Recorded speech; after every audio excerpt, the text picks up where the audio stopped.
Hello everyone, welcome to our channel. Telugu రాష్ట్రాల్లో కొంతమేర తగ్గినటువంటి వర్షాలు, అయితే కొన్ని జిల్లాల్లో మాత్రం కుండపోత.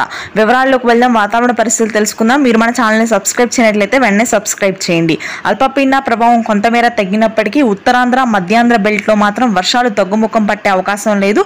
ఇవాళ రేపు కూడా భారీ వర్షాలు నమోదు కానున్నాయి. గుంటూరు, కృష్ణా, బాపట్ల, చిలకలూరుపేట, నరసరావుపేట, రాజమండ్రి, కాకినాడ, అమలాపురం, ఐపోలవరం, రాజమహేంద్రవరం, విజయవాడ, ఏలూరు, మంగళగిరి, సత్తెనపల్లి, నరసరావుపేట, చిలకలూరుపేట ప్రాంతాల్లో మోస్తరు నుంచి భారీ వర్షపాతం నమోదయ్యే అవకాశాలు ఉన్నాయి. ఈ రోజు రాత్రి సమయంలో మధ్యాహ్న సమయం నుంచి మోస్తరు వర్షాలు నమోదవుతాయి. ఇక ఉత్తరాంధ్ర బెల్ట్ శ్రీకాకుళం, విజయనగరం, విశాఖపట్నం ప్రాంతాల్లో అయితే భారీ వర్షాలు నమోదయ్యే అవకాశాలు ఉన్నాయి. తెలంగాణ వ్యాప్తంగా కొంతమేర ఈ రోజు ఉష్ణోగ్రతలు పెరుగుతాయి. పలు చోట్ల వర్షాలు తగ్గుముఖం పడతాయి.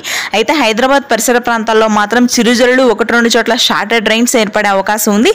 మేడ్చల్, మంచిర్యాల, హన్మకొండ ప్రాంతాల్లో మోస్తరు నుంచి భారీ వర్షపాతం ఉంది. ఇక రాయలసీమ వ్యాప్తంగా ఈ రోజు వర్షాలు కురుస్తాయి. కర్నూలు, కడప, నంద్యాల, బద్వేల్, రాయచోటి, పులివెందుల ప్రాంతాలు, జమ్మలమడుగులో ఈ రోజు మోస్తరు నుంచి భారీ వర్షపాతం నమోదవుతుంది. ప్రస్తుతానికి ఉన్న వెదర్ అప్డేట్. Thank you.